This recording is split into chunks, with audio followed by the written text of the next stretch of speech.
fois que tu as pris conscience que le système alimentaire aujourd'hui il est toxique, une fois que tu as pris conscience que ce système alimentaire il est archi-vulnérable, et tu essayes de pondre un système qui soit complètement l'inverse.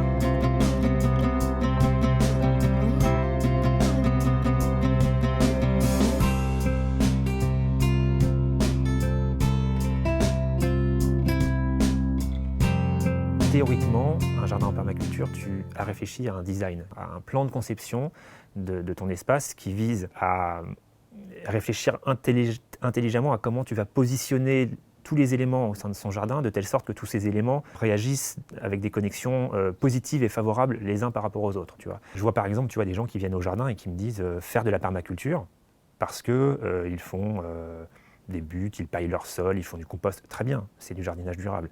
Mais si par ailleurs, cette personne-là n'a pas un minimum réfléchi dans son quotidien à sa manière de se nourrir, se déplacer, se loger, se chauffer, etc., ça n'est pas de la permaculture, quoi. La permaculture doit intégrer aussi tous ces aspects-là de la vie.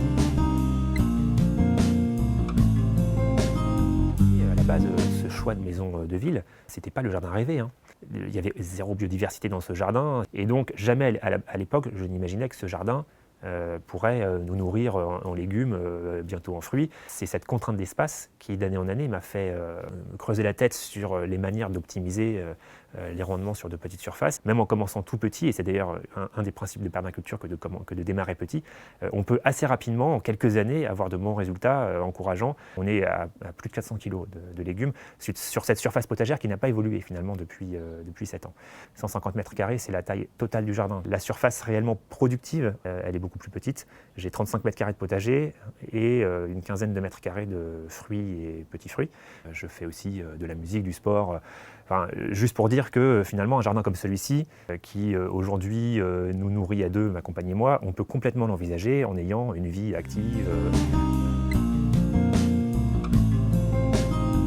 En théorie, la première chose à faire dans son jardin, avant même de se lancer, c'est d'observer. Ces microclimats, les différents éléments du jardin, les vents dominants. Comme seul conseil, j'ai envie de dire, démarrer petit. Mais démarrer. On démarre petit, mais on soigne. Si tu en prends soin, mécaniquement, tu vas avoir des récoltes qui seront de meilleure qualité. Il y a plein de personnes qui ont 1 heure par semaine à consacrer au jardin. Ça ne sert à rien de démarrer sur 30 mètres carrés. Démarrer sur un carré potager, mais faites-le bien. Achetez 2-3 bouquins de base, parce qu'on a quand même la chance aujourd'hui d'avoir une littérature autour de ces thématiques-là qui est fournie. Et puis, il faut y aller, il faut semer.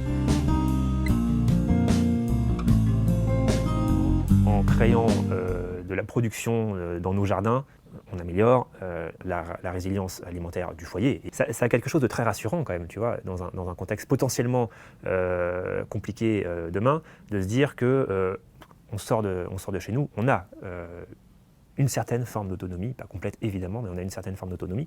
Ces derniers mois, on a essayé de créer une dynamique à l'échelle de la rue pour gagner justement en résilience.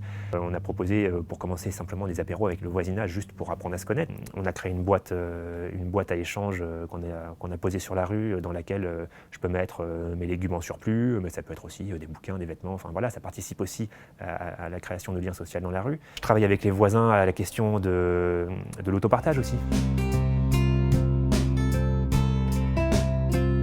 On va devoir relocaliser une partie de notre production alimentaire et les villes peuvent participer à cette relocalisation, mais l'autonomie, à mes yeux, ne se raisonne pas à l'échelle individuelle, mais plus à une échelle plus large, qui est celle de la rue ou du quartier.